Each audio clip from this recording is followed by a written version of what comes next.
Okay, so last week we ended discussing the types of equations that we can use to to represent the rates of processes in biological systems.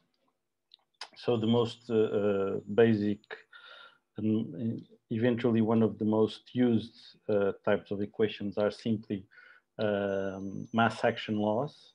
So these mass action laws are simply defined by a rate constant multiplied by the activity or the concentration of the reactants of a given process, okay, as it is represented here. So it is always a rate constant times the activity of the reactant.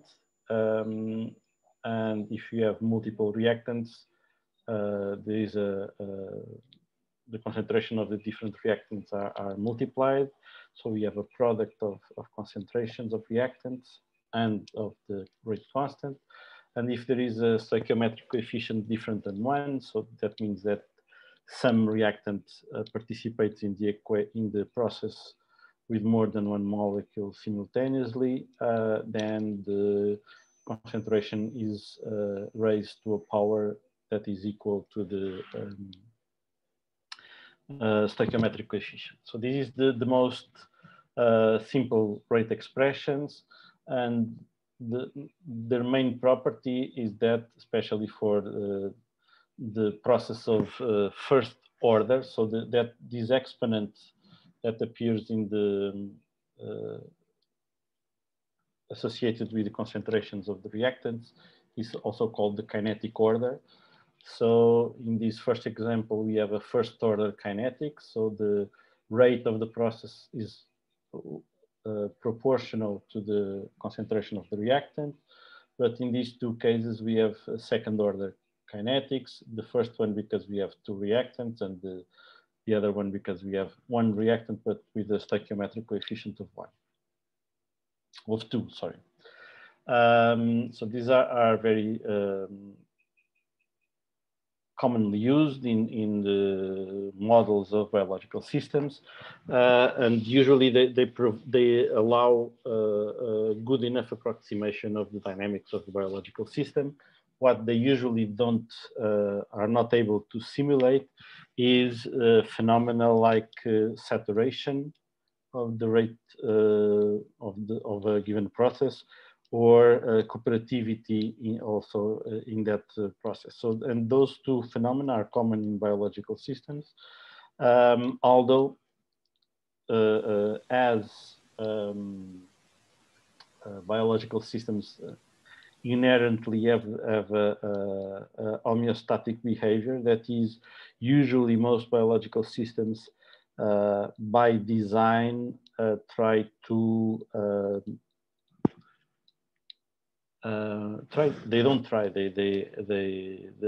the internal variables of the system tend to be well controlled under limited values, so they don't change a lot, and within that range of possible variation of the concentration of the of the variables of the system, sometimes this linear approximation that is used in the mass action laws works well enough.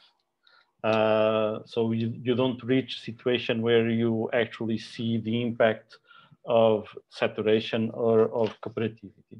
But if you need to, so if the concentration of your variable in the system during your perturbations that you want to apply, for example, in your simulations, if the concentration of some of the variables changes a lot, or changes presents changes that are big enough so that the rate of a given process may saturate, for example, then you can use rate expressions from enzyme kinetics. The more classical one is the Michaelis-Menten equation. That is an hyperbole. So it starts in the beginning, we'll see the the graph in the next slide. So in the beginning, we have a rapid increase in the reaction rate according to the substrate concentration. And in this region, the kinetics is well approximated by a first order kinetics. So the velocity of the process or the rate of the process is a constant. And in this case of the Mqbs-Menten equation, that rate constant will be the ratio between the maximum velocity and the Michaelis constant multiplied by the concentration of the substrate with a kinetic order of 1, so raised to 1.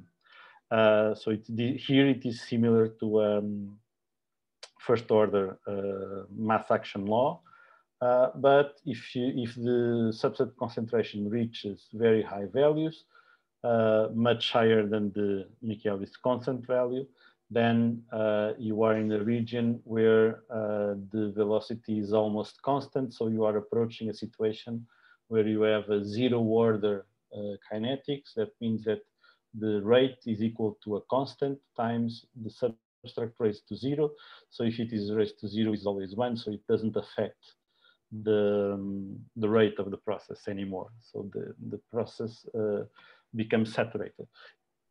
All this space in the middle, so for substrate concentration values that are in the middle from this initial part until the saturation, you may have what some people call fractional order kinetics.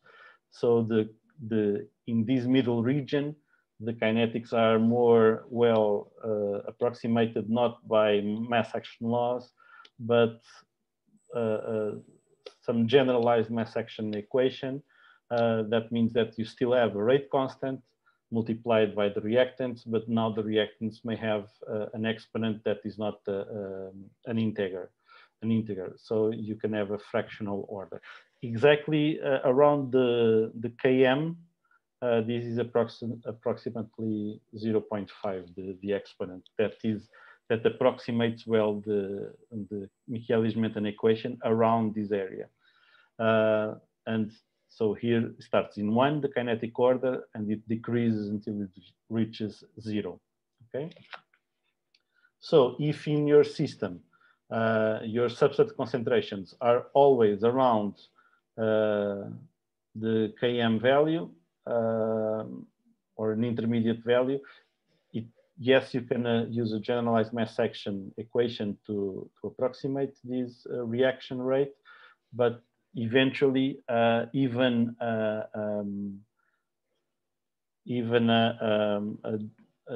traditional mass action rate equation will give a good enough approximation, because in any part of this graph you can fit, if the interval of concentrations is small enough, you can fit a linear relationship.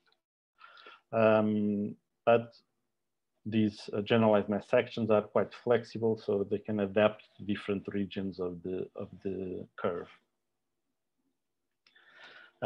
Using enzyme kinetics, you can use different types of equations. For example, the second one is a Michaelis-Menten equation for a reversible reaction. So sometimes most reactions in dynamical systems are actually reversible, although usually at the normal concentrations of the variables of the system, the reaction behaves like an irreversible one, because it's happening always in the same direction. The net flux of the reaction is in the same direction, and that there are reasons for that, for energetic reasons, or so as biological systems are open systems, all the pathways tend to occur in a given direction, and only after some environmental changes, the organism may need to adapt, and then sometimes some pathways may occur in different directions. So the net flux will occur in different directions. But for most situations, we won't need to use rate equations for reversible processes, but in case you need it, there are rate expressions for this kind of processes. If we want to use the Mqbs type of equation, because of course you can also use two arrows with the mass action laws, one in one direction and one in the other. Question? This one is a Mqbs equation for a two substrate reaction. That can also be useful. And here is a Mqbs reaction for an inhibition, for a competitive inhibitor M, that will decrease the rate as M increases, the total rate of the reaction will be smaller. Some enzyme inhibitors are more interesting if you want to model some kind of pharmacological intervention in your system, because the most of the intrinsic regulatory interactions of biological systems are more well modeled by equations like the last two ones that are ill equations. So you have a part of the rate is defined by, in this case, by a Mqbs equation, but then you have a modulator of the rate that will regulate V. In this case of this type of ill equation, you will have an inhibition, because if M is small, this fraction will tend to 1. So the reaction rate will not be affected if M is much smaller than this constant. And in this case, this Km, sorry for the plane, is passing by. This Km is not Michaelis Menten constant, is a kind of similar concept, but this M refers to this modulator here. So if that's the way this equation was written, it's not. So this Km defines the concentration at which the modulator will make a 50% inhibition of the process. So if M has the same value of, actually if M raised to this exponent V has the same value of Km, sometimes this is Km is also raised to V. So sorry. This V is the same V as the V at the beginning of the equation, right? No, it's not. That's misleading. Maybe I should change this. Actually it looks exactly the same, right? But it's not. It should be a different. Should be the Greek letter or the. When I copied these equations, I didn't notice that. So this is what is called the yield coefficient. So it is an exponent, and in the classical models of cooperativity, it is an integer value also, but there's no strict obligation that is an integer value. So this is a different parameter. So this is the rate of the process, and here is the parameter. Yeah, it should eventually it is a different character, but it's very similar. So, so what I was saying, sometimes this Km is also raised to the same power, and when M is equal to Km, then this fraction is 0.5. So the process is as half of its normal velocity or normal rate. And if M is much greater than Km, then this equation, this fraction will converge to 0, so to the maximal inhibition of the process. On the other side, we have the activation yield equation. And here the numerator is, instead of being the Km, is the actual concentration of the modulator. And if M is very low, this fraction is close to 0. If M is very high, higher than Km, it will be close to 1. If M raised to v is equal to km, then it is this fraction will be 0.5. So in practice, this equation will define a sigmoid curve, and the higher this exponent, the more steep will be the transition between the inactive and active states.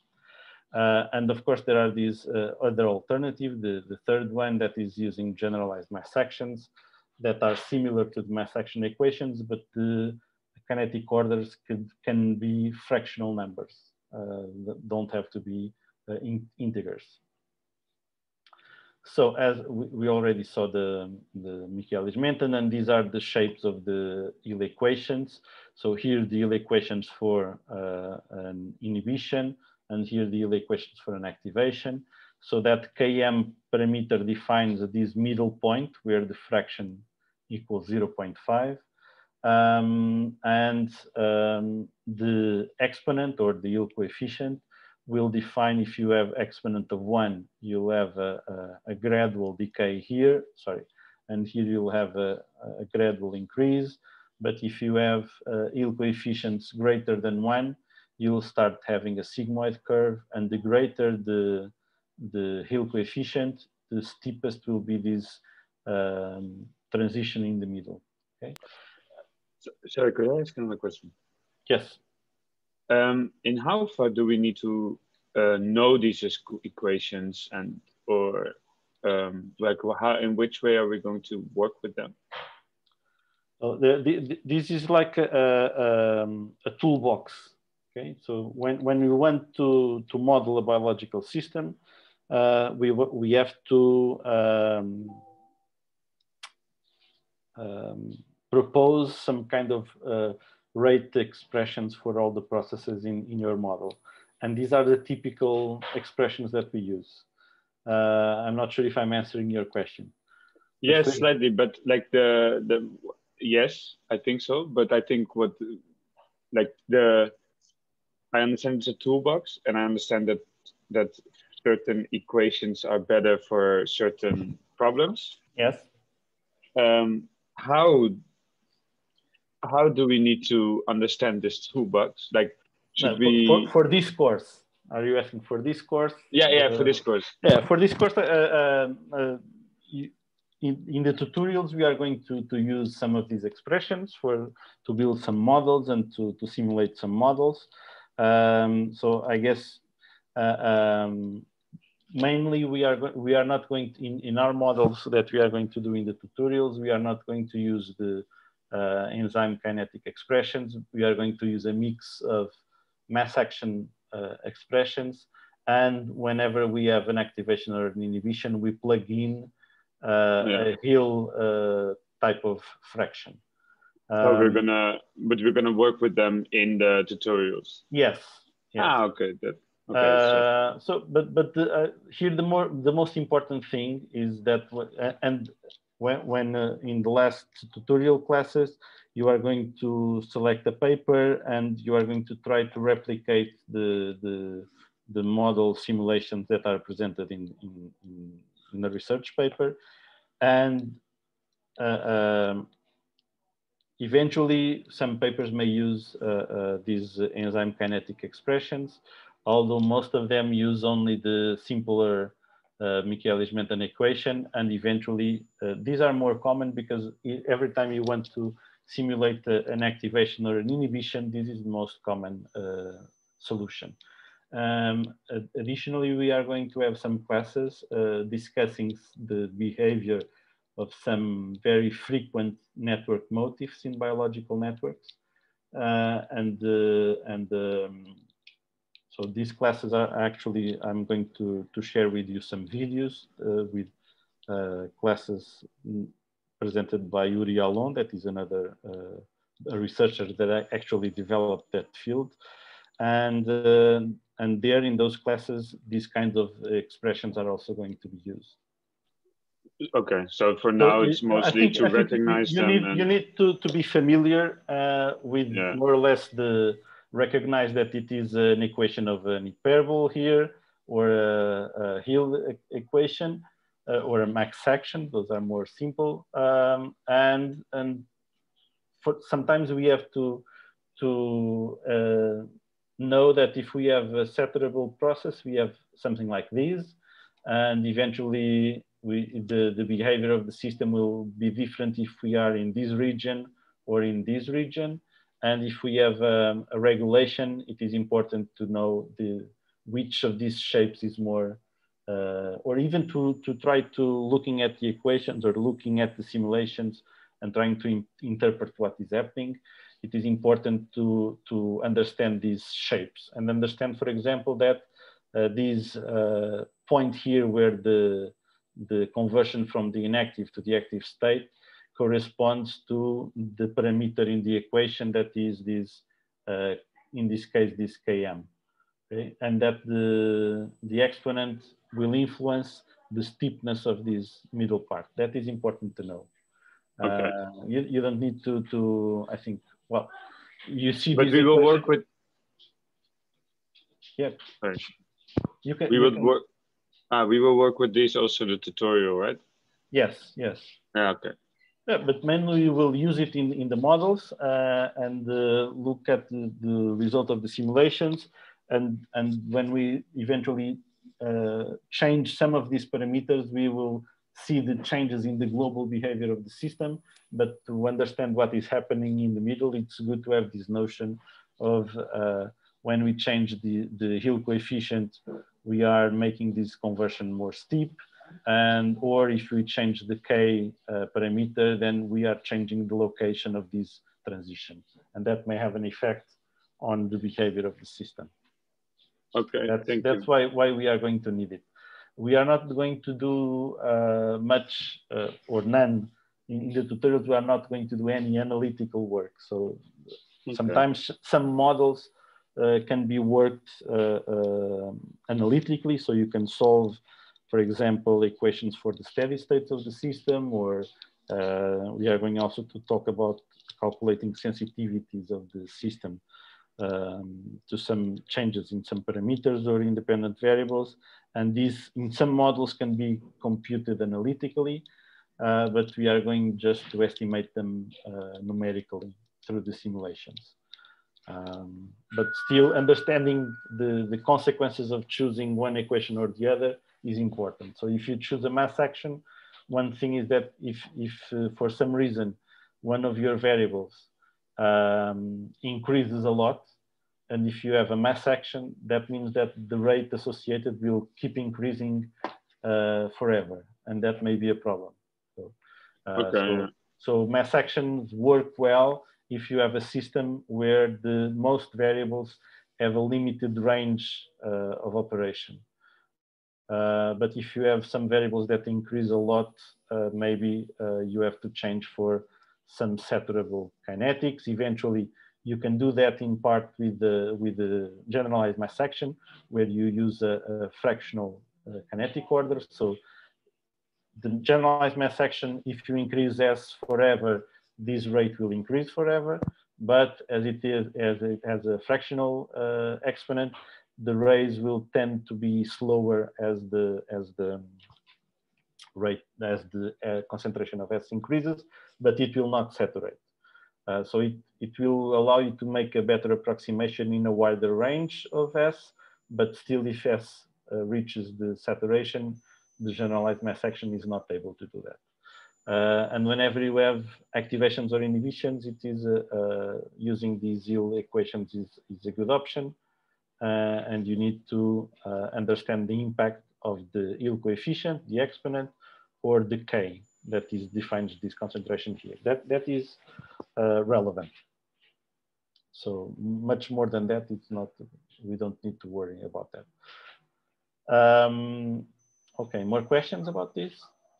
So this is just the idea is that with this set of equations, the mass actions, the generalized mass actions, the Michaelis-Menten equation or the Hill equations, you can build models for a large number of biological systems.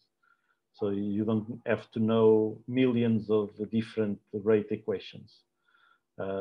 Because even if some processes have complex rate equations, if you study them in detail, they can be well approximated with these simpler equations. That is a kind of message that I want to pass to you.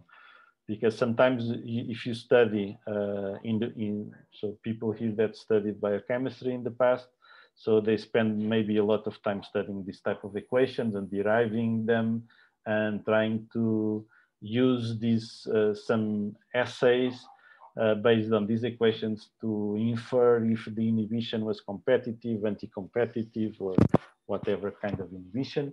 That is relevant to understand the molecular mechanism of that enzyme, how that enzyme works. But for modeling a bigger system, sometimes those details are not necessary. So that's sometimes even a network of catalyzed reactions is very well approximated by simple mass action equations. Okay, that's one of the messages. Sometimes you have to, if the concentration varies a lot and it saturates, then you have to include, at least in those processes, you have to include a hyperbole equation, or whenever you have an activation or inhibition, the yield equations are very successful in approaching or in approximating that phenomena. And I forgot to say that when you have the yield coefficient of 1, in the activation case, you have an equation that is equivalent to the Michaelis-Menten. So this equation is equivalent to that one if you have this exponent equal to 1. That's okay. So I think we have rate equations for all the processes in our model. So writing we previously have written the differential equations as the sum of all the rate processes, all the rates in consuming or producing a given dependent variable.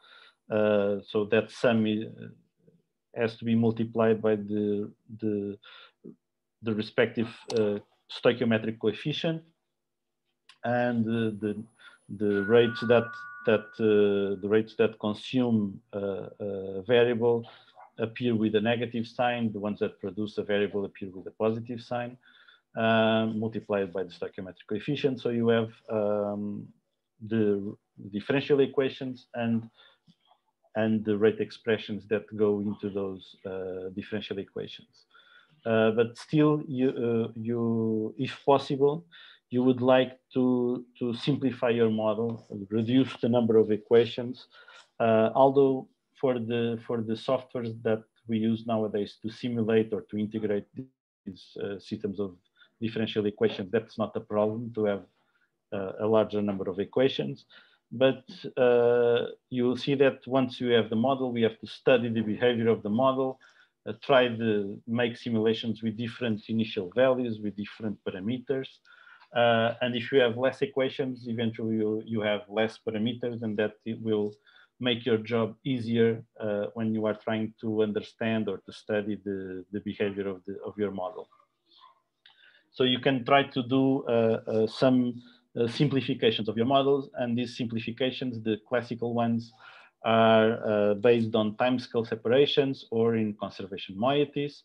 So first, for the timescale separations, the idea is that in your model, sometimes you have a mixture of processes. Some are very slow, others are have very high rates. And if you have components that are mainly affected by very slow rates, then you can assume that those variables are constant through time. So you transform what was a dependent variable into an independent variable, and that reduces the number of differential equations. And if some of the processes are no longer needed because they are too slow compared to the remaining process in your model, then you have also less parameters to determine than to study. So that's the most simple way. If you find that So the typical case is, for example, people study networks of metabolic reactions or signaling processes, and these processes usually occur in the time scale of either seconds or minutes. Metabolism in the time scale of seconds, so the rate constants are typically of a first order process, are not in 1 or 2 second minus 1. So that's the time scale how you define it, looking at the values of the rate constants. But if that network of metabolic reactions, the rate of those processes depends on the availability of the enzymes that catalyze those processes, and those enzymes are being synthesized and degraded. But the synthesis and degradation of proteins, and to get to the protein, you need to synthesize and degrade the messenger RNA. Those processes occur in the time scale of hours. And for some stable proteins, the degradation could occur in a time scale of days. Okay, so those processes are very slow compared to the metabolic or to the signaling reactions. So usually, when you are modeling the dynamics of a metabolic network or of a signaling pathway, you usually assume that the proteins or the enzymes that are part of that system are not going to change their value. So you don't need to model the processes of protein synthesis and degradation, or gene translation, or gene transcription, and then mRNA translation. You don't need to include them because those processes are very slow. And normally your system will achieve, for example, a steady state much quicker than the protein concentration will change through time. So that's a way to, normally you don't mix in the same model processes that are very slow with processes that are very rapid. On the other side, sometimes you don't have those bigger differences in time scales, but still there are some processes that are much quicker than others in your model. If the processes affecting one or a pair or a group of variables are very rapid, you can suppose that that set of variables that are interconnected by some very rapid processes can be very close to a chemical equilibrium. And then you can substitute some of the differential equations by chemical equilibrium equations. And I'm going to show an example next for you to understand what is a quasi-equilibrium approximation. And sometimes you are not in conditions to assume a quasi-equilibrium approximation, but you can also assume that a variable is synthesized or degraded with very quick processes compared to the other processes in the model.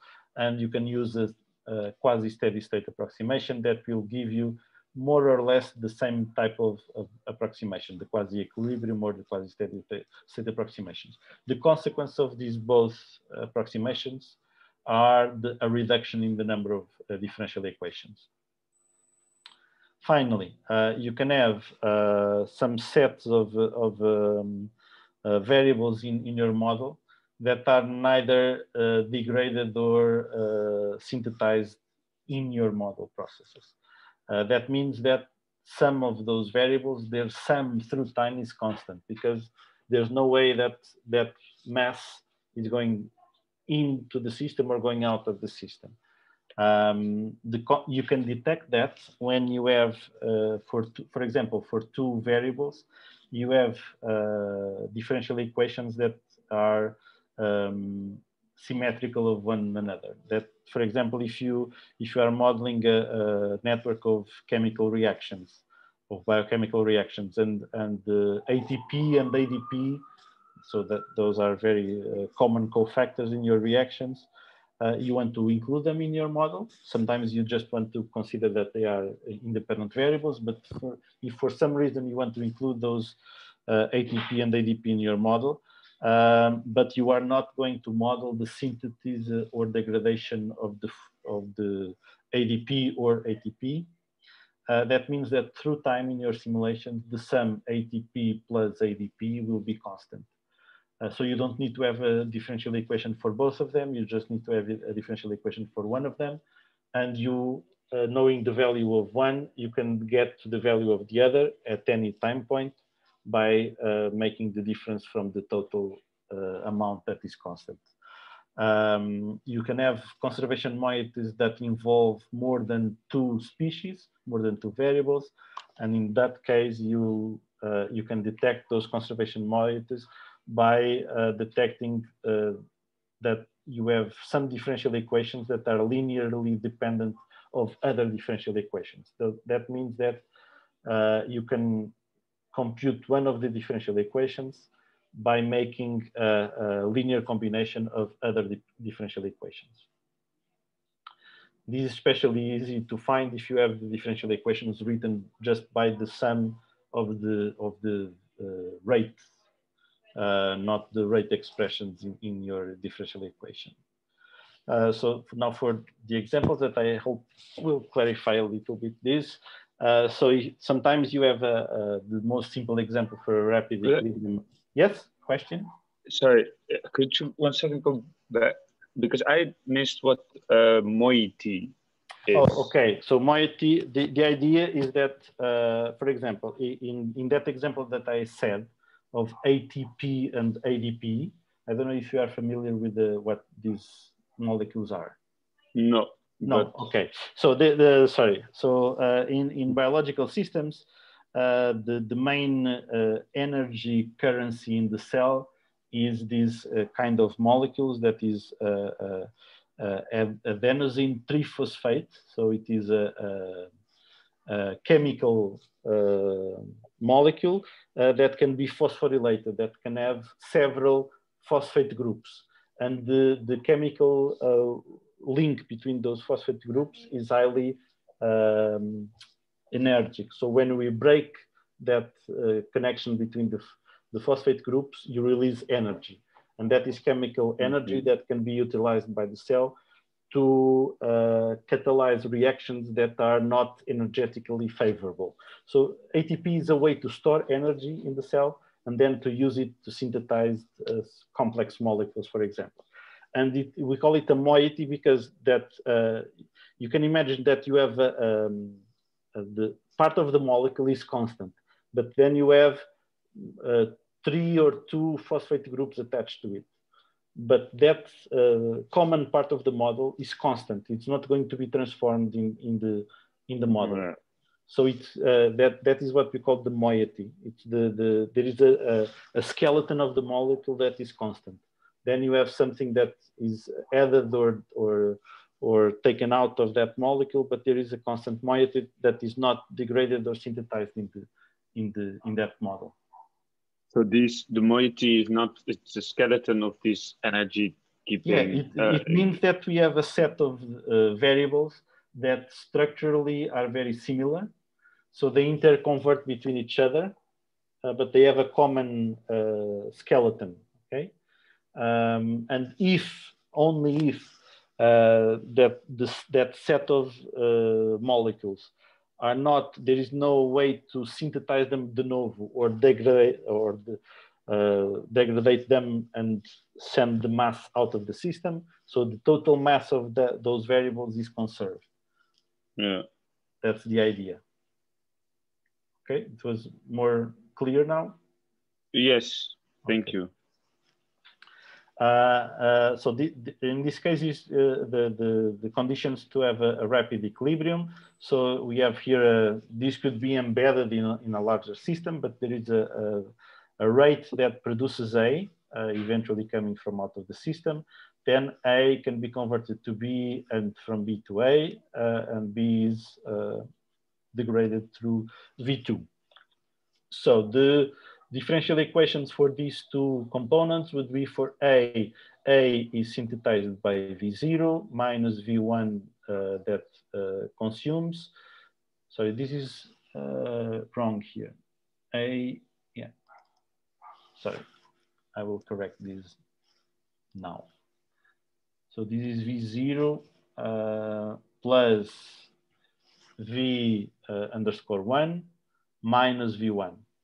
And then in the other side, we have V1 minus V2 minus, yeah, now it is correct.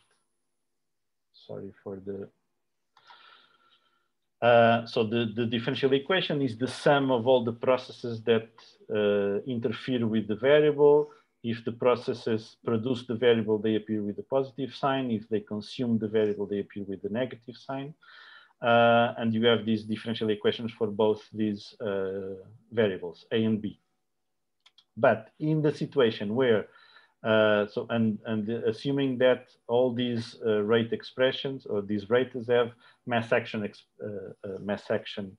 expression, so V1 should be K1 times A, V underscore 1 should be K underscore 1 times B, V2 should be K2 times B, and V0, if it is it acts like if it is an independent variable because we don't have a reactant. So, but if the rate constant of this process of these two, both these processes are very large when compared with the other processes that affect A and B. One hypothesis is that A and B, whatever happens to V0 or to V2, A and B, as these two interconversion reactions are very rapid, they will always be, the relationship between A and B will always be close to a chemical equilibrium distribution. Okay? And so we can use that to get the value of A from the value of B, for example. So if you assume that these two species are in chemical equilibrium, the way to go is to assume that the sum of them is acts like a pool.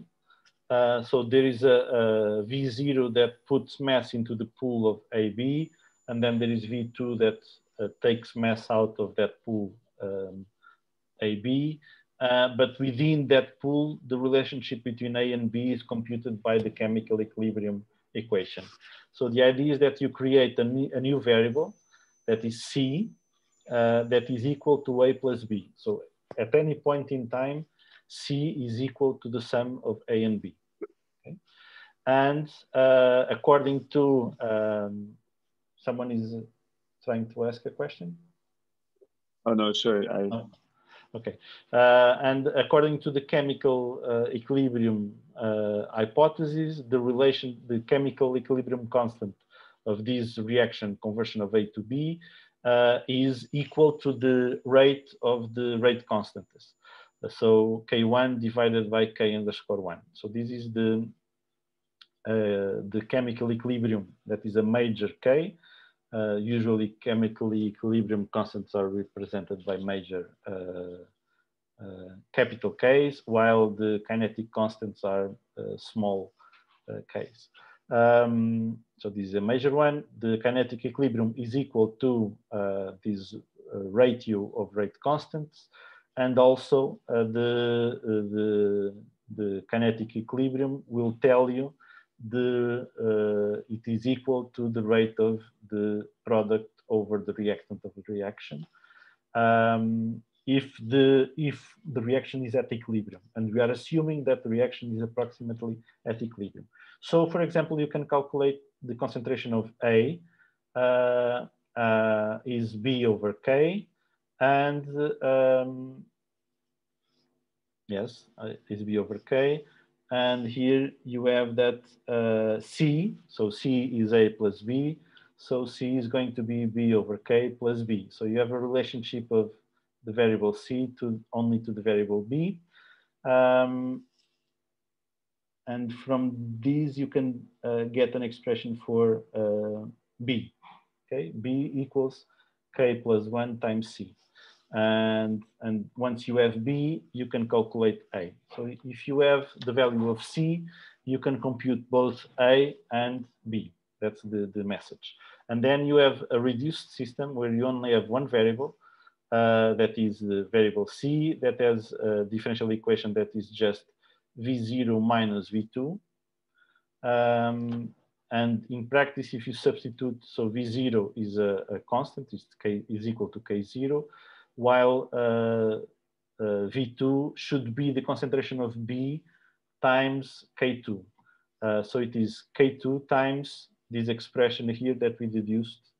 So B equals K plus 1 times C. Okay, so we use, there is only one variable now in the system instead of two. That variable is the pool of the variables that are in equilibria. And it normally has a simpler differential equation. You just have to substitute wherever you have B. If you have a rate expression that uses B, you have to use this expression for B. If you had, for example, here a process that consumed V3, for example, that consumed A, so there would be here also a minus V3, and that V3 should be K3 times, you would have to get the expression of A relative to C. So it would be, you substitute where it is B here, you substitute by this. So it would be K plus 1 times C divided by K.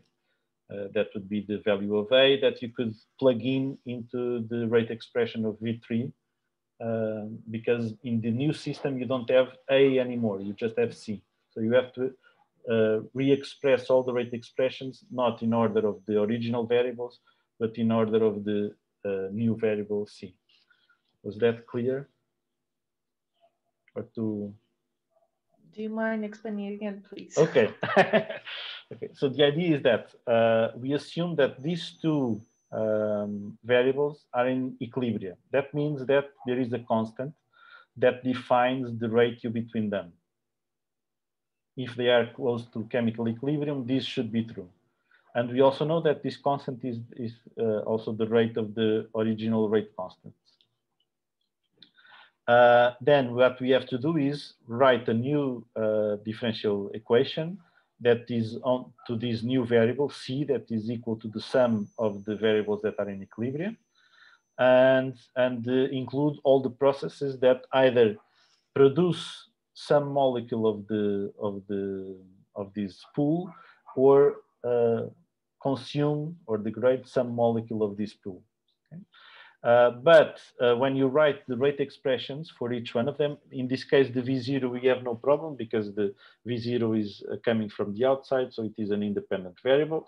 But if you have some rates that consume either B or A, so the concentration of A or B are necessary to write those rate equations, what you do is you substitute, in this case, V2 was originally K2 times B, if we were using a mass action rate expression. So we don't have B anymore. We have a constant, a new variable that is C that is equal to the sum of A and B. So you have to substitute the B in the equation for some expression that depends on C. So, and that's why we wrote this here. So we know that C equals A plus B. You know that A equals B divided by K. So you can substitute that expression B divided by K in this equation, C equals A plus B. So you don't have A anymore, you just have C equals an expression of B, and you can solve that to have B in order of expression of B that depends only on the equilibrium constant on the value of C. Okay? So now if you have this expression, you can plug it in the expression for V2. Originally it was K2 times B. Now it is K2 times this expression that is equivalent to B. Yeah. Okay. Right. So that's what to apply this rapid equilibrium approximation, what you need to do is use these sum relation and this ratio relation to get an expression of, in this case, we needed B expressed in terms of C, but sometimes if you have other processes going out of A, you could also need an expression of A defined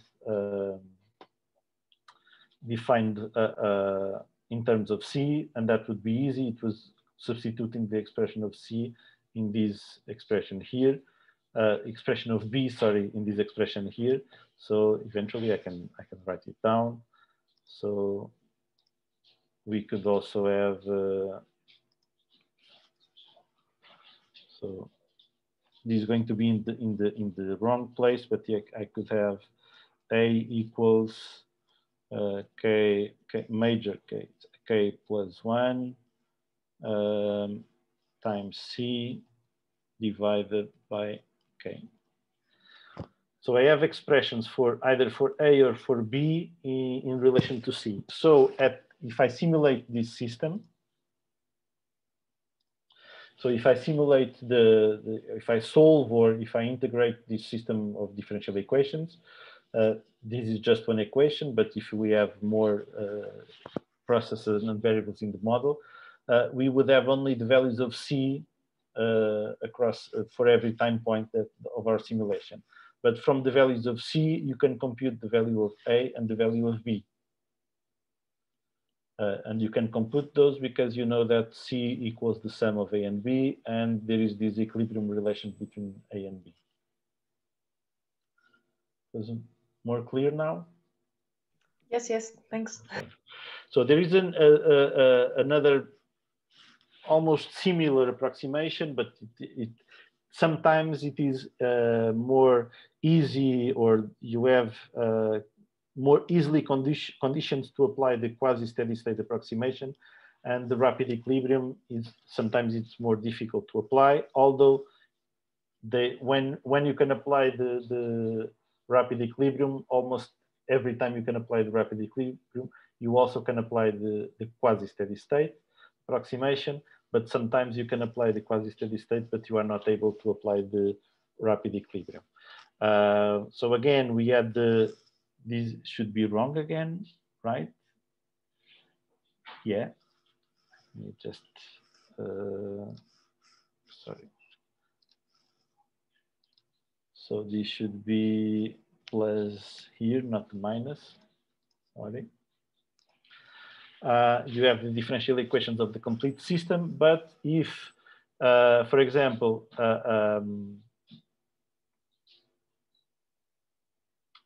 in this case, we are going to assume that these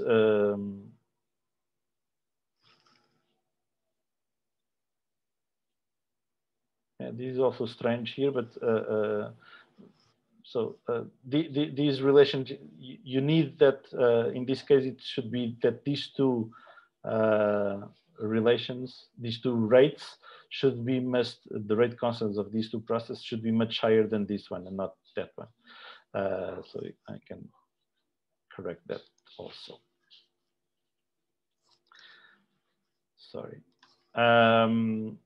So if these two processes are much quicker than that one, so there is a quick way of synthesizing and degrading A compared with other processes affecting A. That means that whatever the value of V0 is, there is a way that this A variable can stabilize very quickly, can reach a quasi-steady state very quickly, although the other variables of the model are not necessarily reaching that steady state. So, so A may reach a steady state very rapidly. So you assume, although it is not exactly true, but you assume that the differential equation for A is very close to 0.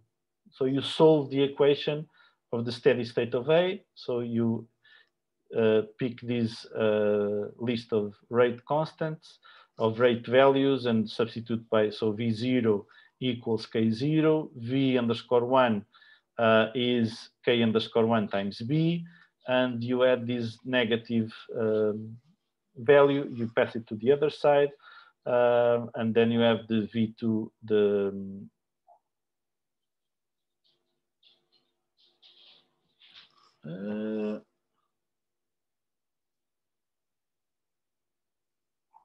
yeah, this is not correctly done, because this shouldn't be, this is, sorry, this is not K2. So it should be K1 times A, that's it. Sorry. So you have, these are the K1 times A is equal to V1, K underscore 1 times V is equal to V underscore 1, and K0 is equal to V0. Okay, so if the differential equation equals to 0, then this expression should be true. And then you can find an expression of the value of A as a function of the value of B only. Okay, so you don't need to have a differential equation for A because you have an expression that allows you, assuming that A is in steady state, you can calculate the value of A by the value of B. Okay? Then you only have some questions. Wouldn't this, yes, sorry. Wouldn't this mean that A would slowly become nothing? Because the V0 is 0.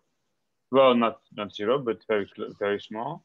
So the V0 is small. This is very quick. This is also very quick. So although the small amount that goes in here is rapidly converted to B, but the conversion from B to A is also compensating for it. Ah, okay. But then so the idea is that you have to apply this approximation, you have a variable that is affected by multiple processes, but there are at least two of them, one that produces it and one that degrades it or consumes it, that are very quick. So these two very quick processes allow the variable to reach a steady state very quickly. So then we can just skip V0 for the calculations of it. Yeah, the V0 is implicitly here. Ah, okay. Because V0 equals K0. Yeah, okay. So yeah, I'm computing A from B, but also from V0. So this expression may be different according to the configuration of what processes are affecting the variable. So you have an expression to compute A from the other variables of the model and for some independent variables in this case. And then you write only one equation for B. So the original equation for B was synthesized by V1, degraded by V2 and by V underscore 1. And you have the original rate expressions. And wherever A appears, you are going to substitute where A is by this expression. And so you will have a differential equation of B that does not depend on A. Okay? So you just have one differential equation. And whenever you solve this system, or this system of equations, if there are more variables in your model, when you solve it, you have the values of B for every time point, and you can compute the values of A for the corresponding time point through this equation.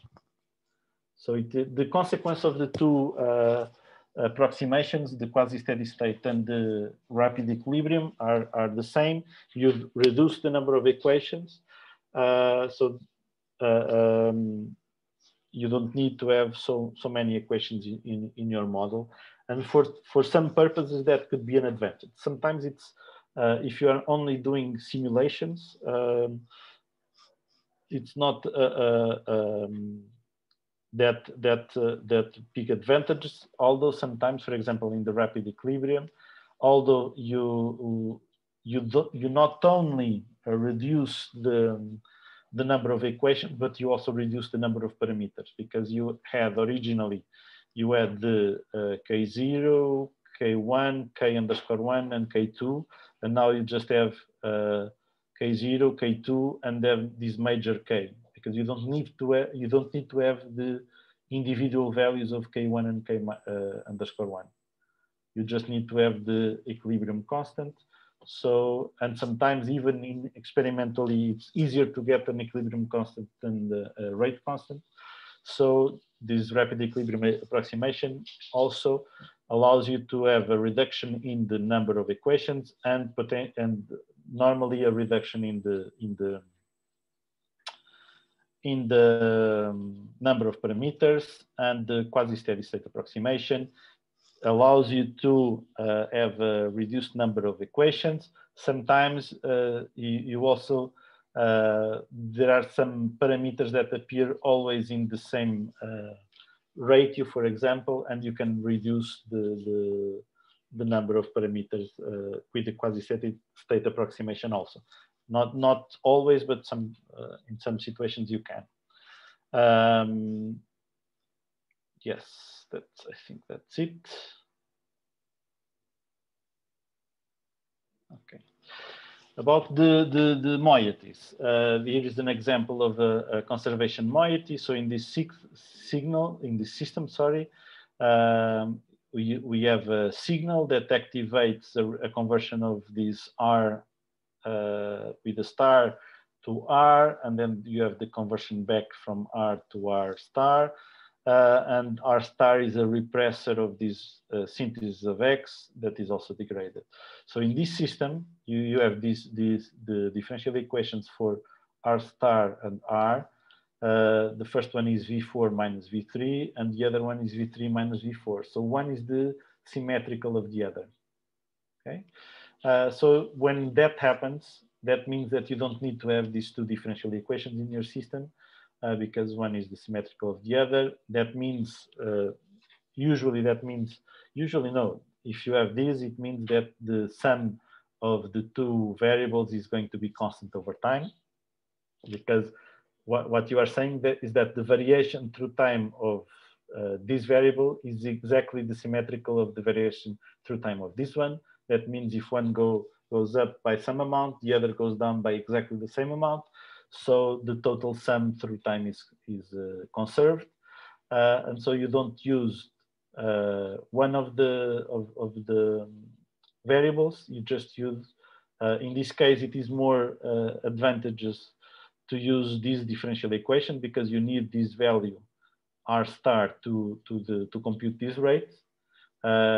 Eventually, you almost don't need to care about the variable of this, the value of this variable R. But if you need, R is going to be always the difference of the total amount of R plus R star minus the R star that was computed through the integration of the differential equation. Okay. So in this case, you have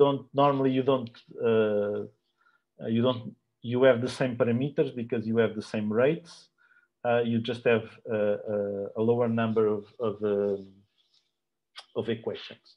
It can be so useful, for example, because sometimes you want to compute or to represent graphically how the system evolves through time, and having one less variable can be helpful. You can have more easily interpretable representations of the time evolution of your system if you have less variables. So that's useful. Again, for the computer program algorithm that does the integration, this is not a real problem. It can compute equally easily the system with both equations or with just one of them. But for representations and for studying, for example, system sensitivity that we are going to talk about later, it is easier to have a smaller number of variables. Okay. What do the colors mean of the arrows? Here is just that sometimes, so these green and red colors this is an activation. So S is activating the conversion of R star to R. And in this case, R star is inhibiting the flux V6. Just a way to making a difference between what are the arrows that mean mass transformation and arrows that are regulatory interactions. And Luisa, you have a question? Yeah, I'm not understanding what is the difference between R star apostrophe and R star.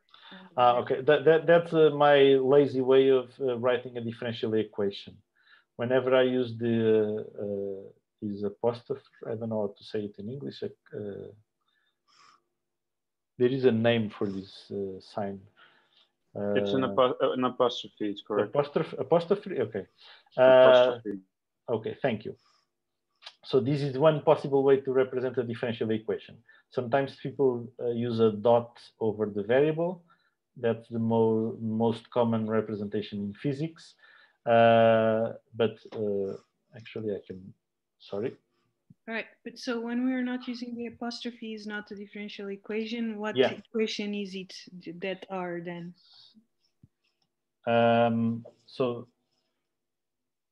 So here is just to compute the value of R from other variables in the system. So this implies that I can, instead of having these two differential equations, I can just have one differential equation and compute the value of R to this algebraic expression. I'm not sure if I'm using the term correctly.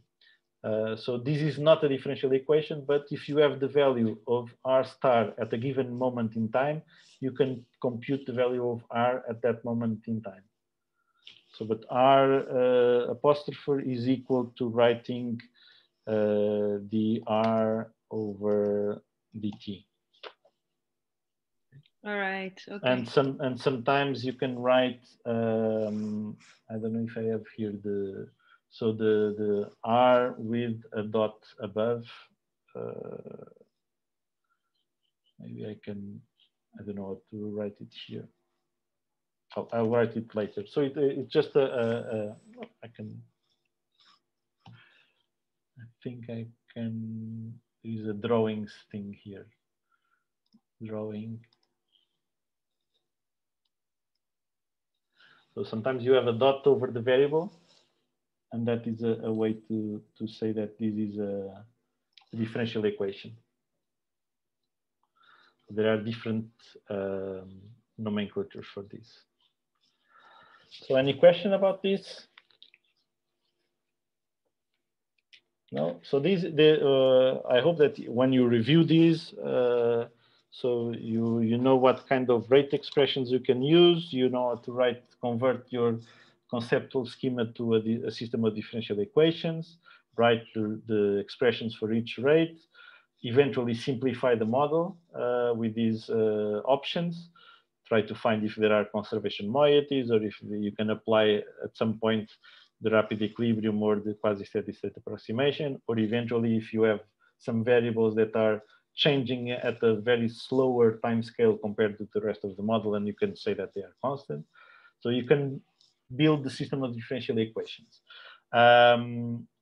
Once you have the system of differential equations, if you are a very math inspired kind of person, then you can play with those equations and try to find relationships between those equations. You can compute the steady state. Try to deduce the values of the variables at steady state, things like that.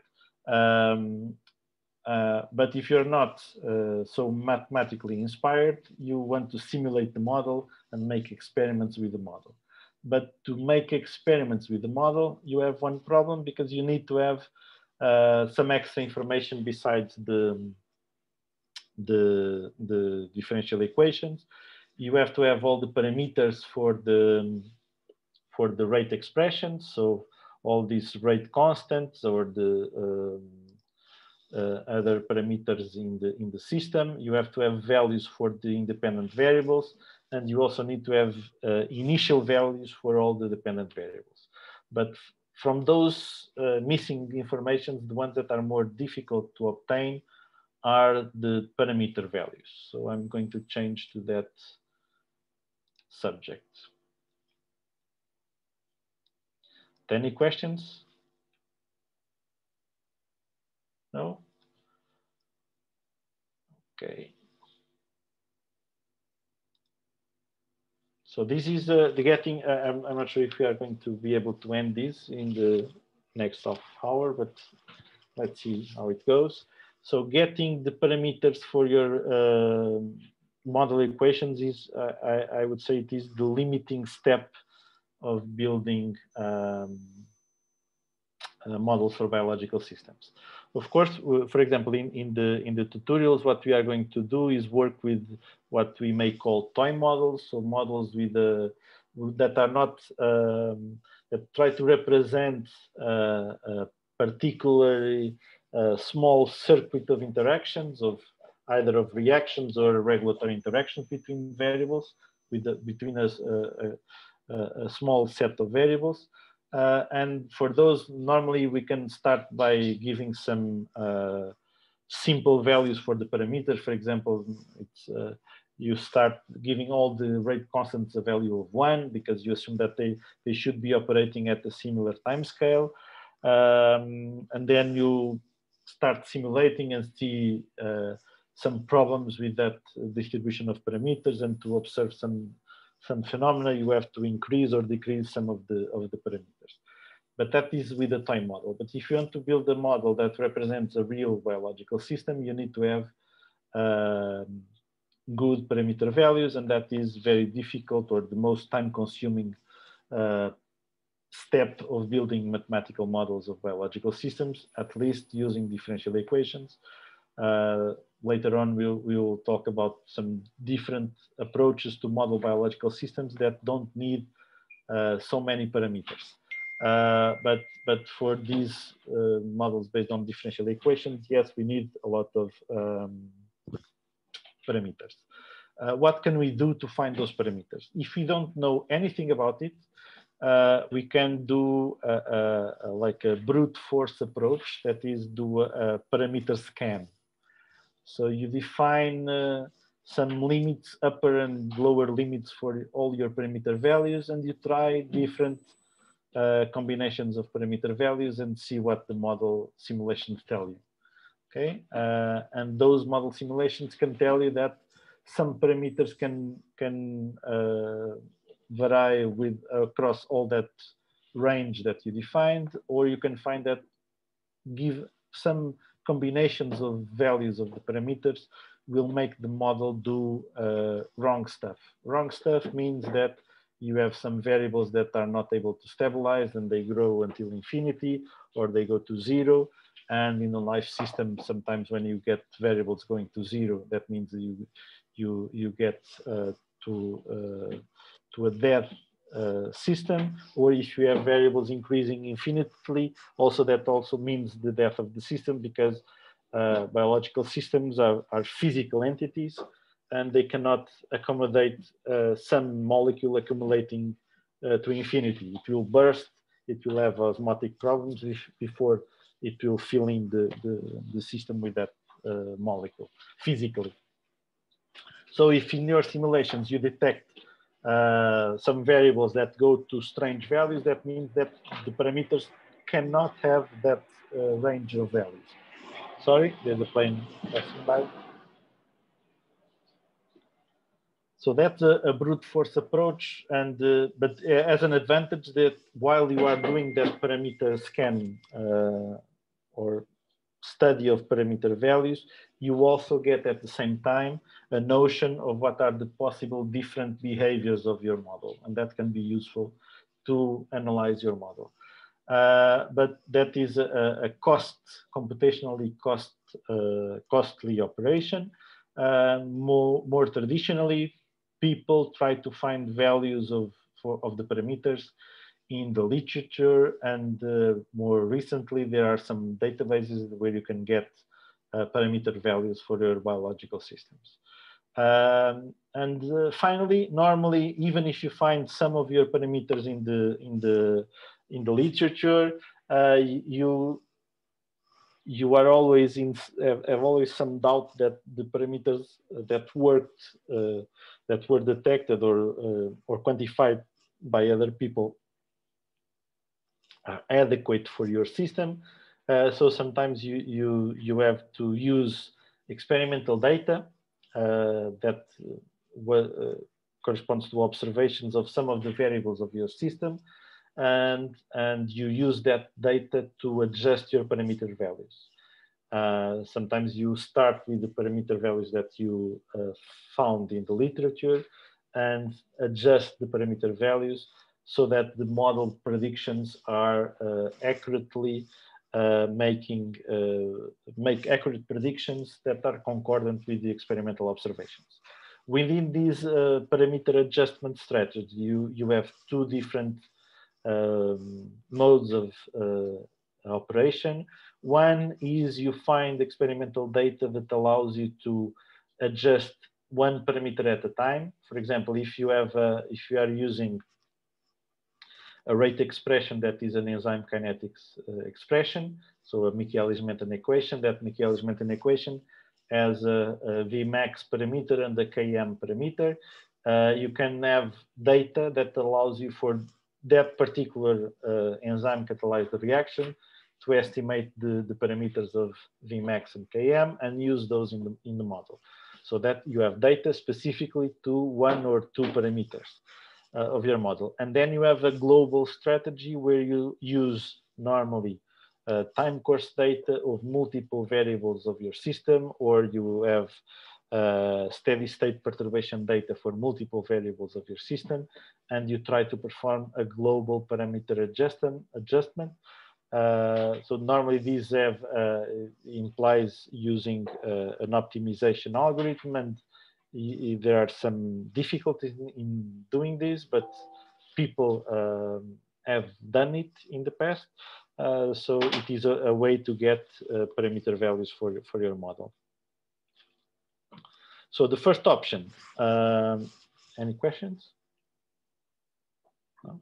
So the first option is explore the parameter space.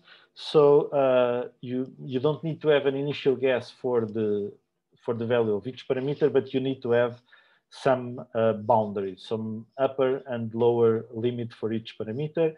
That boundary can be based on simple physical considerations. So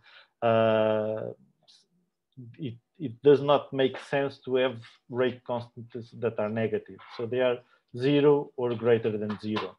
And you can imagine that if you have, there is a physical limitation for the velocity of any chemical process, for example. So you can have upper bounds, even if they are very exaggerated, but you can find some upper bound that you are almost sure that the parameter will not get, will not have a values higher than that boundary. So usually it is more or less specific to find ranges that are wide enough so that you are confident that the real parameter values are within those ranges. Once you have those ranges, you can perform multiple simulations, each with a different parameter set. And to get the different parameter sets, so different values for all the parameters, you can use a grid or a Monte Carlo approach. A grid approach is basically you decide if I have a parameter that I know it's a rate constant that can have a value between 0 and 3, I may want to try all the parameter set combinations that have that rate constant either with value 0, 1, 2, or 3. And I do this kind of grid definition for all the parameters, and I can try all the combinations of those. But imagine if I have a model with only, if it is a model with only 2 parameters, and I said 0, 1, 2, 3, so I have 4 values for parameter 1, and for the other parameter I also have 4 values. That would mean that I have 16, 4 times 4, possible parameter sets. Okay, so that I have 16 simulations to perform. But if I have 10 parameters and I give 4 values for each of those 10 parameters, I have 4 raised to the 10 parameter set combinations, and that is starts to be even if simulating only one model with one parameter set is very quick.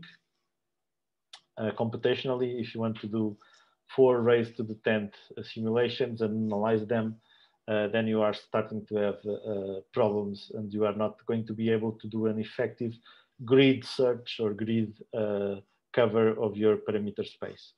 So Monte Carlo approach, it's an alternative. So in Monte Carlo approach, you just say, so for example, you assume that yes, my parameters can go from 0 to 5, for example.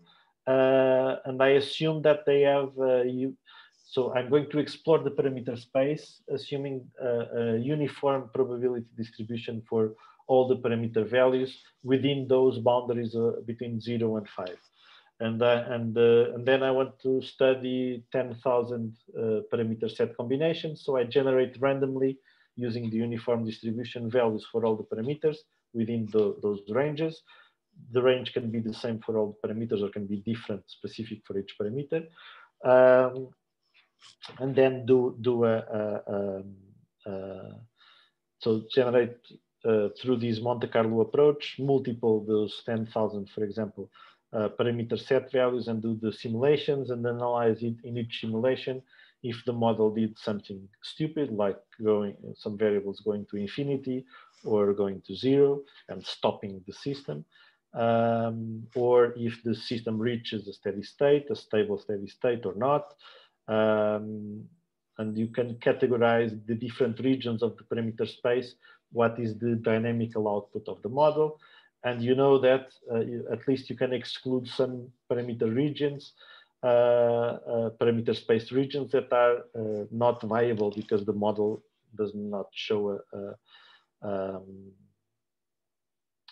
a plausible behavior.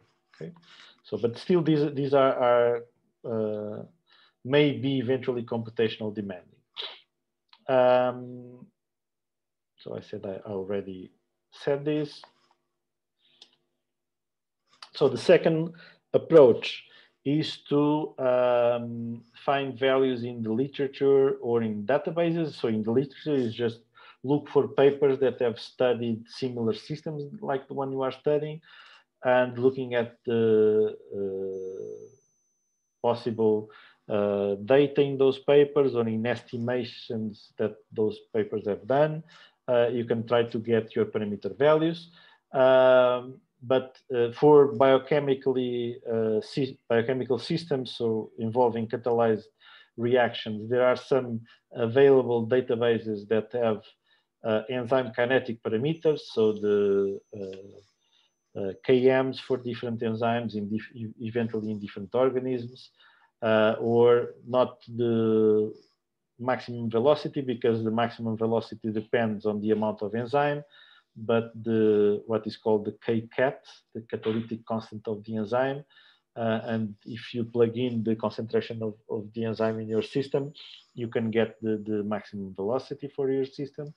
So these databases already have a lot of kinetic parameters for enzymes, but it is very, very frequent that when you are looking at your model, you go through those databases and you cannot find data for your enzymes, or you find you are trying to build a model that should replicate the behavior of a human cell, and you only find some parameters for E. coli, for a bacteria, so you suspect that the values are very different. There is also another problem, is that some of these enzyme kinetic parameters were determined in very special laboratory conditions, sometimes in vitro conditions.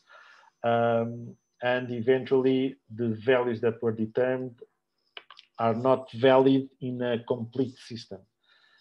So because eventually the cofactor concentrations are different in the in vitro assay when compared with the in vivo situation, or in the in vivo situation, your enzyme is interacting with other proteins and that changes its catalytical properties. So you are never quite sure if the enzyme parameter that you are using is the correct one. But we will see later that sometimes that is not a serious problem, because most of the parameters in your system allow that you don't know the exact value, but around that value, more or less 10 or 20%, the system behaves almost in the same manner. So other option is looking for parameters that were already used in other mathematical models of biological systems. There is a recent database called Biomodels, maintained by the European Bioinformatics Institute, that is a catalog of available published models of biological systems. Most of those models are based on differential equations, but they also have some different types of models. but there you can look if there was some people working in a model that is not exactly the one that you are trying to build, but it has at least some common variables or some common processes, and you can use their estimations of the parameters. Alternatively, you have to go search through PubMed or other bibliographic database and search for papers that were studying your system and build a model where you can get some estimates of your parameters. There are also these two resources that they are related. They are made by the same researchers. One is the BioNumbers database. I didn't check if this link is still the same, because sometimes, so this is maintained by some researchers in Harvard, but I know that in the past they have changed the location of the database. But if you search for a BioNumbers database, you should be able to find it. It's a database that does this kind of this work for you. So they collect quantitative measurements of biological systems across the literature in a unique database. So it's very useful.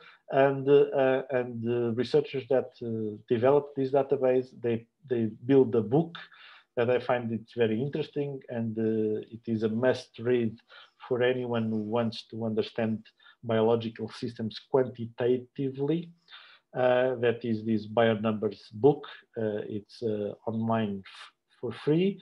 You can also buy the paper version, but online you have a free version that discusses some of these notions of, sometimes people study biology for a lot of time and they don't have a notion.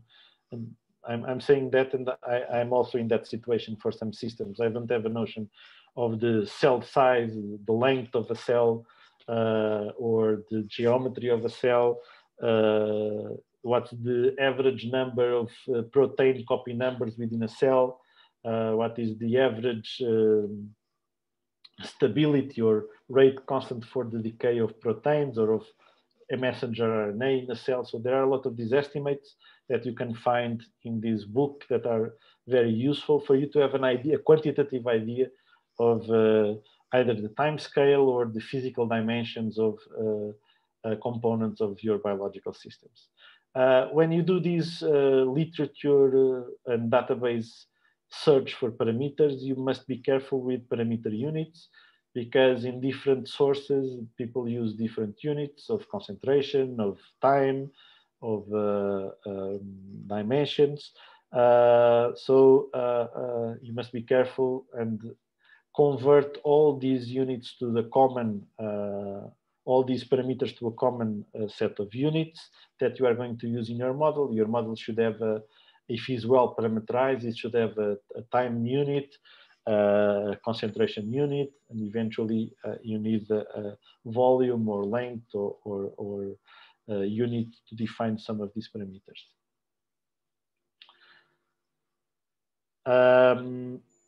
So, any questions? No?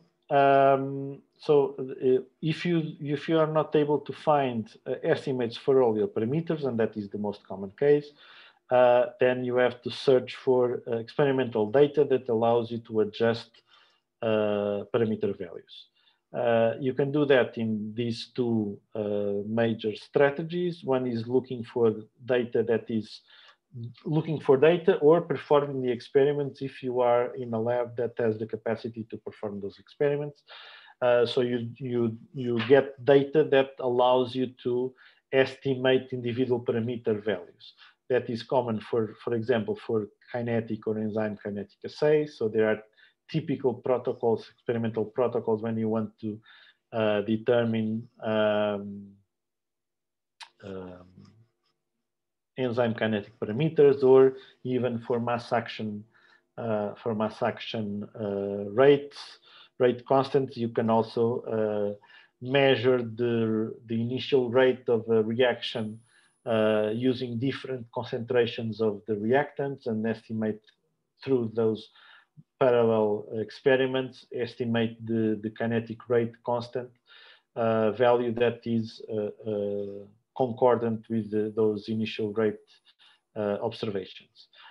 You can also have specific data sets or the specific experiments to compute binding constants. So whenever in your model you'd have, for example, species A forms a complex with species B, and so they bind to give origin to a complex AB, and that complex can unbind or dissociate to give again origin to A and B separately. You need the binding constants, the binding and dissociation constants in your model if those processes are represented in your model, and there are experimental strategies to access these binding constants and computing the both the binding constants and the binding and dissociation constants and the affinity or the binding equilibrium constant. Usually, to get the parameter values from those experimental observations, you need to have some kind of least square fit to get usually a non-linear least square fit to get the optimal parameter value that gives a better agreement between the predictions made with that parameter value and the experimental observations. The eventual problem with these parameter-specific experimental data is that sometimes the assay conditions to be able to perform the experimental assay in good conditions with low noise and high precision, you need to control your experimental system, and that those conditions may be different of the in vivo conditions. So you can get parameter values that are an approximation of the real parameter value, but may be different because you are measuring it in a different condition, as for example, different substrate or cofactor concentrations, or your variables, your proteins or molecules have some interactions in the in vivo system that change the parameter values when you compare them to the parameters determined in the in vitro or in your experimental setup. Finally, you may try to perform a global parameter adjustment. Yes? Sorry, could I ask a question about the last slide? Yes, sure. What is an assay? An assay it's a word that can be used for a laboratory experiment. Ah, okay. So normally, for example, it's not in this presentation, but if I go here, so how do you get to these parameters for enzyme catalyzed process like this? What you do is you measure the reaction rate. It must be the initial reaction rate because once the reaction starts, the substrate concentration starts to decrease, and the velocity or the reaction rate also starts to decrease. But sometimes experimentally you can do assays where you measure this reaction rate with different initial concentrations of substrate, and you have some experimental technique that allows you to quantify the variation of the product or the variation of the substrate in time, very close to the beginning of the reaction experiment. And you can have different reaction rates for different substrate concentrations. And then if you have different experimental observations in a range of substrate concentration, you can use a nonlinear regression model to get, you know that this curve is defined by an equation with this shape or with this formula. So you know that it has this, in this case, this K parameter and this K capital parameter. And you can, you have the initial substrate concentrations and eventually you have the enzyme concentration.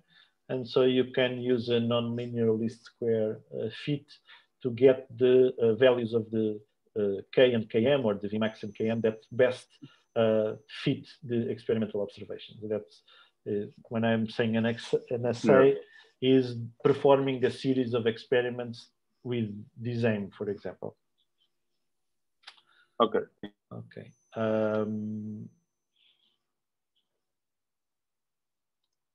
So doing this in the global strategy is similar, but now you are doing experiments with the complete system, hopefully. Sometimes it is not possible and you have to make the measurements, you have to work with parts of the system. But sometimes it is possible to work with population of cells or tissues. And the two main types of data sets that are that allow you to do global parameter adjustment.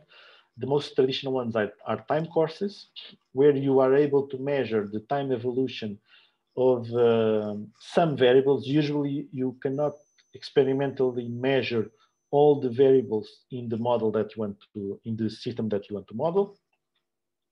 And some variables are very hard to measure. But other times there are some variables that using some spectroscopic technique or some quantitative method, you are able to measure the values of the variables. You do that measurement in several time points. The problem here is that usually to get a good time course that allows you a good global parameter adjustment, you need to have a dense time course. So you cannot make, for example, 3 or 4 measurements at different time points. That is normally too few data to do a global parameter adjustment. But if you measure the values every 5 minutes, 10 minutes of your after a perturbation, and that's another thing, to get most of these biological systems, if you are not perturbing the biological system, the system is at some kind of steady state. So if you measure the variables at different time points, you are getting the same response. So to get some change, you need to make a perturbation, and that perturbation must be something that you are able to simulate in your model. So perturbations could be adding an additional amount of a nutrient outside of the cell, so that would correspond to an independent variable in your model, or making a genetic manipulation of your system, a knockdown or a knockout. A knockdown is when you reduce the expression of a protein or a gene, and that will, sorry? And so the amount of that gene, the product of that gene will be lower in your system. So you are also, that can correspond to changing a parameter or eventually a variable of your system, forcing a change in a variable or a parameter of your system. Or a knockout that is actually taking out one of the components of your system, and it's checking how the system adapts to that perturbation. And so you have to make a perturbation. That perturbation, you need to have a way to simulate the effect of that perturbation in your model. And then you measure the several variables in hopefully a lot of time points, close in time, because you cannot guess what's happening between 2 consecutive measures. So if you have a time course where the time points are closer, you have a better notion. And at some point, the system will converge to a new steady state, or to the same original steady state, or to a new steady state, and the system will stabilize again. So you have to have measurements in that time frame where there is a transient between the initial steady state and the final steady state. With that kind of data, you can try to perform a global parameter adjustment. So what you do is you make simulations of your system varying the parameter values, and trying to use an optimization algorithm that will incrementally change all the parameter values, trying to find the best combination of parameter values that makes the predictions of the model more close to the experimental observations. One alternative, sometimes it is very difficult to have these dense time courses, but one alternative is it is more easy to find for some systems data about those knockouts or knockdowns or the application of pharmacological inhibitors. And usually those experiments that you find in scientific literature, they are not time courses. They measure some variable of the system before the knockdown or in the wild type, or before applying the pharmacological inhibitor. And then they have a measurement after the perturbation, after the knockdown, after the knockout, or after applying the inhibitor. And you just have 2 time points. And normally those 2 time points correspond, those 2 time points correspond to 2 different steady states, because normally people allow the system to adjust after the perturbation, the knockout, or the inhibitor perturbation. And so what you are looking at is you have 2 different systems, because a knockdown or a knockout corresponds to taking out one component of the system or making it less active, or inhibiting a process is also changing a parameter of your system, decreasing the value of a rate constant, for example. And those 2 systems have different steady states. And what you do then is you are able to simulate in your model these perturbations, these genetic or inhibitory pharmacological interventions in your system, and you get the predicted steady state values and compare them with the observed ones. You have to have a lot of perturbations to be able to do global parameter adjustment using this structure. It's not 1, 2, or 3 perturbations that allow you to do this global parameter adjustment. You need the greater the number of parameters that you are not certain of its value, the greater the amount of data that you have to have a good global adjustment. So if you have a lot of parameters to adjust and a limited amount of data, that means that you are facing a difficult optimization problem. Usually there is also the problem that you cannot guarantee that there's a unique optima. So there is a unique combination of parameter values that give a good adjustment to the experimental observations. And most optimization algorithms do not guarantee that you find the global optima. You just may be finding a local optima. Usually you have to run these optimization algorithms. The ones with the greater success nowadays are genetic algorithms and also some algorithms used in, for example, in Bayesian statistics, like Markov chain Monte Carlo, that have a heuristic way of searching the possible parameter values, finding the optima, but most of the times you cannot guarantee you are reaching the global optima because there may be multiple parameter set combinations that have equally good fit to your data. And we must stop now. Any questions? Yeah. No, thank you. Okay, so next time we'll go on with keep talking about parameters and sensitivity analysis, and move on to other analysis that you typically do after you complete your model and when you are studying the behavior of the model. Okay. Okay, thank you. Thank you. Teacher, Okay, thank you. Teacher, can I just say something? Next week we have the practical class, right? Yes. Okay. Okay. Next week Just it's okay. in the Moodle page. Yeah. I was just confirming. Okay. Next week we'll have. Thank you. Okay, bye. Bye. Thank you. Goodbye. Bye.